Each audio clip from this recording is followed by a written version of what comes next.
చిన్న పిల్లలు ఉండే వాళ్ళ ఇంట్లో అయితే మరీ యూజ్ అవుతుందండి. ఈ బ్రష్లని ఎలా అడుగున ఆగిన మురికంతా వచ్చేస్తుంది. ఈ బ్రష్ని ఎలా యూజ్ చేసుకోవాలో చూపిస్తాను.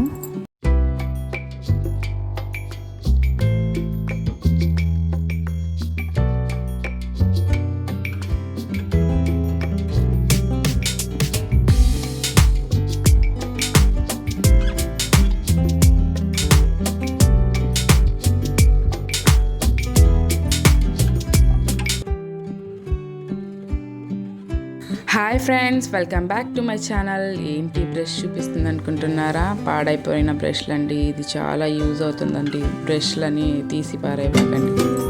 చిన్న పిల్లలు ఉండే వాళ్ళ ఇంట్లో అయితే మరీ యూజ్ అవుతుందండి.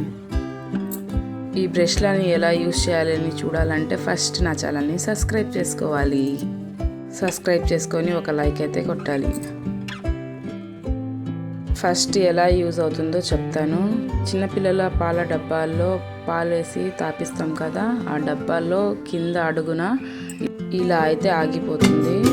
అది ఎంత కడిగినా ఎలా కడిగినా వెళ్ళదు. వాసన కూడా అలాగే ఉంటుంది. పిల్లలు కూడా ఆరోగ్యానికి మంచిది కాదు.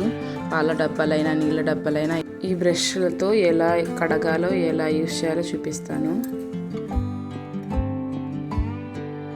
ఒక బ్రష్ అయితే తీసుకుందాము. ఏదో ఒకటి తీసుకున్న తర్వాత గ్యాస్ అయితే ఆన్ చేసుకుని సిమ్లో పెట్టుకోవాలి. బ్రష్ వెనకాల సైడ్ కొంచెం మరీ హైలో కాకుండా సిమ్లో పెట్టి కొంచెం దూరంగా పెట్టి వేడి చేసుకోవాలి. మరీ గ్యాస్ మీద దగ్గరగా పెట్టకూడదు, కాలిపోతుంది. బ్రష్ వేడిగా ఉన్నప్పుడే ఇలా అయితే బ్రష్ చేసుకోవాలి గట్టిగా.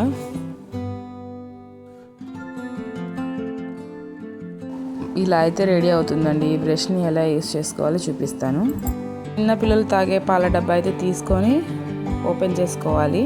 ఓపెన్ చేసుకున్న తర్వాత ఇందాక రెడీ చేసుకున్నాం కదా, ఆ బ్రష్ని అయితే వేసుకొని బాగా కింద అడుగున బాగా బ్రష్ని రౌండ్గా తిప్పాలి.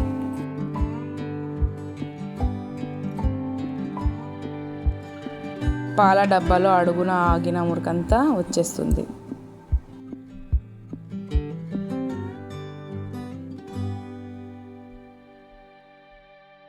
అలాగే కడిగి ఆ తర్వాత నీళ్ళు వేసి ఏదో ఒకటి లిక్విడ్ వేసి మళ్ళీ కడగాలి.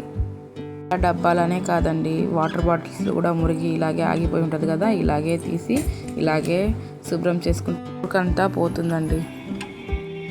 ఐ హోప్ ఈ వీడియో మీకు నచ్చినట్లయితే లైక్ చేసి షేర్ చేసి సబ్స్క్రైబ్ చేసుకోండి. మరిన్ని వీడియోస్ నా ఛానల్లో చూడాలంటే నా ఛానల్ని సబ్స్క్రైబ్ చేసుకోండి. Thank you.